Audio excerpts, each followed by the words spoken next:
Morning में मैंने आपको कॉन्स्टिट्यूशन के बारे में बेटा बताया था कि कॉन्स्टिट्यूशन क्या होता है। इन सिंपल लैंग्वेज अगर हम देखें तो कॉन्स्टिट्यूशन क्या होता है। Constitution in simple language we can say that the constitution is set of rules according to the which the government has to be country run.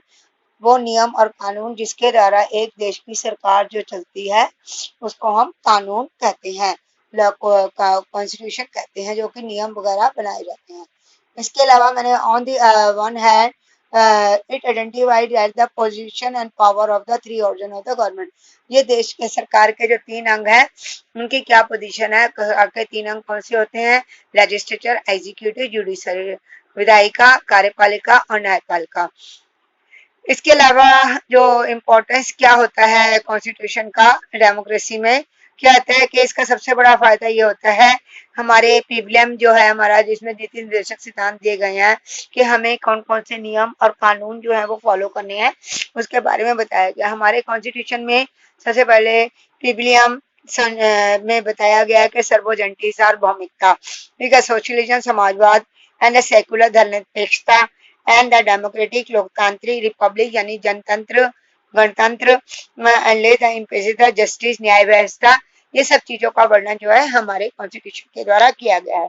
इसके अलावा constitution define the country political system, कि हमारे देश में कौन सी राजनीतिक व्यवस्था, तानाशाही है, लोकतांत्रिक है या मोनार्चीज है, जो भी शासन व्यवस्था जो है उसके बारे में भी हमारे संविधान के द्वारा जो है पूरी तरह से वर्णन जो है किया गया है। इसके अलावा तीसरा क्या है? डेमोक्रेटिक कंट्री है, the constitution provide the fundamental rights for the people. Constitution ने जो है फंडामेंटल राइट जो है लोगों को प्रदान किए गए हैं, और इनके द्वारा ये है फंडामेंटल राइट्स वो राइट्स होते हैं जो कि एक देश की सरकार के द्वारा जो है जनता को दिए जाते हैं। अगर कोई गवर्नमेंट जो है अपने फंडामेंटल राइट्स का, जनता के फंडामेंटल राइट्स का अगर यानी मौलिक अधिकारों का हनन करती है तो हम कोर्ट में जा सकते हैं।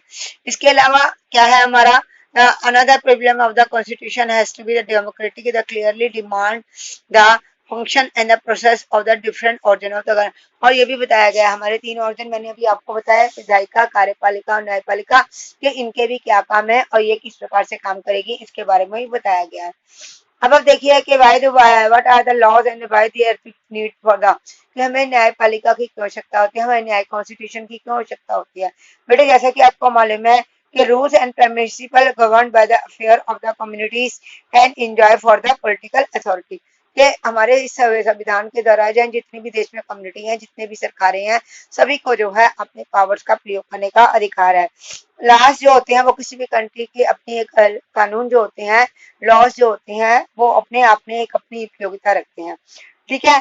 दे रेगुलेट द सिविल लाइफ, ये हमारे जीवन की नियमों को हमारे बताते हैं, हमें समाज में रहना है तो कैसे रहना है, हम स्कूल में जा रहे हैं तो हमें क्या रूल्स फॉलो, हर जगह के अलग अलग रूल्स हैं जो हमें प्रदान किए रहते हैं। तो लॉज जो है नियम जो है वो एक जीवन में बहुत ज्यादा महत्व रखते हैं, और यही हमारे संविधान के द्वारा बताया गया है, तो हमारे कॉन्स्टिट्यूशन में बताया गया। अब आप देखिए, आपने देखा होगा जब शुरुआत में जो था हमारे समाज में बहुत सारी बुराइयां थी, और ये बुराइयां कौन कौन सी थी, जैसे सती सिस्टम था, ठीक है, डॉरी सिस्टम था, चाइल्ड मैरिज था, ये कुछ ऐसे अधिकार ये थी, प्रथाएं थी जो समाज में विकास नहीं कर रही थी। बट हमारे फ्रीडम फाइटर ने, सोशल रिफॉर्मर्स ने जो है इनके विरुद्ध आवाज उठाई, और जिसके परिणाम स्वरूप क्या हुआ कि 1961 में डॉरी के अगेंस्ट लॉ बना। इसके अलावा हमने सती प्रथा को बैन कर दिया, इसके अलावा हमने चाइल्ड मैरिज को रोका। तो ये सब क्या है?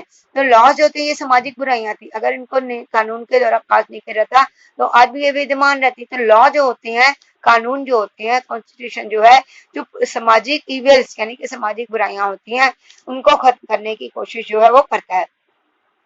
As you know that our government प्रत्येक व्यक्ति जो है 18 साल का व्यक्ति जो होता है वो अपनी सरकार को चुनता है। अब अगर जो जैसे प्राइम मिनिस्टर हो गया, प्रेसिडेंट हो गया या कोई भी हो गया, जब ये चुने जाते हैं तो ये इनको अब ये नहीं है कि ये पावरफुल हो गए, ये पावरफुल नहीं है। हमारे कॉन्स्टिट्यूशन के द्वारा ये भी बताया गया है कि अगर ये जो इलेक्टेड रिप्रेजेंटेटिव्स हैं, they are not be used their position and power, misuse of their power, वो अपनी सत्ता का या अपनी पावर्स का मिसयूज, गलत उपयोग नहीं कर सकते।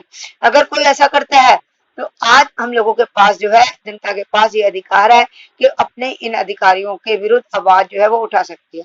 ठीक है। अब जैसे फंडामेंटल राइट्स हैं, फंडामेंटल राइट्स है, मौलिक अधिकार है। अगर कोई ऑर्गेनाइजेशन, कोई संस्था, कोई सरकार हमारे इन मौलिक अधिकारों पर प्रतिबंध लगाती है या हमारे धार्मिक मामलों में किसी प्रकार का हस्तक्षेप करती है तो हम न्यायालय की शरण में जा सकते हैं।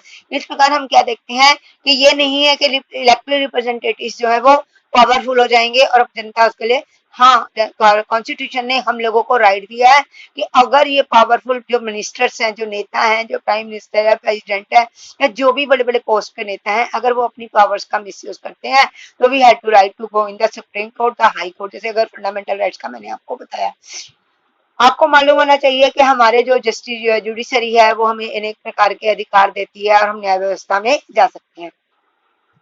प्रीमियम में मैंने आपको बताया था कि प्रीमियम जो है वो हमारा बहुत इंपॉर्टेंट है, जिसमें सबसे पहले है जस्टिस। जस्टिस में क्या था, सोशल, इकोनॉमिक एंड पॉलिटिकल, यानी सामाजिक, आर्थिक और राजनीतिक न्याय। लिबर्टी, लिबर्टी का मतलब होता है स्वतंत्रता। हम जिसमें अपने विचार व्यक्त कर सकते हैं, अपनी आस्था रख सकते हैं किसी भी धर्म में, फेथ रख सकते हैं, किसी भी धर्म की जो हम विश्वास है हम उसमें वर्शिप कर सकते हैं। इक्वलिटी, चाहे हम किसी भी प्रांत में रहते हैं, किसी भी जाति के हैं, माइनॉरिटी में है, मेजोरिटी में है, एसटी है, ओसी है, ओबीसी है, कोई भी है, हमें अपने अपने धर्म का हमें अधिकार है।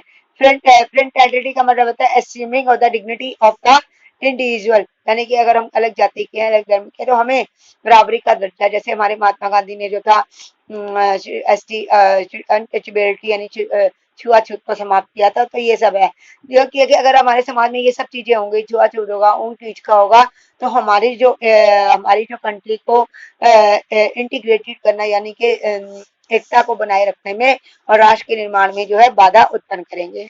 इन our constitution assembly this the 26 January November 1949 का हमारा जो कॉन्स्टिट्यूशन था वो 26 डेज ऑफ नवंबर 26 में बना था, में जाकर फैलगा 2 साल में जाकर बना था। अब 1949 में बना था, बट हमने इसको जो स्वीकार किया था 26 जनवरी 1950 के बाद 50 को स्वीकार किया था, जो कि जब हमारा देश जो था रिपब्लिक बन गया था।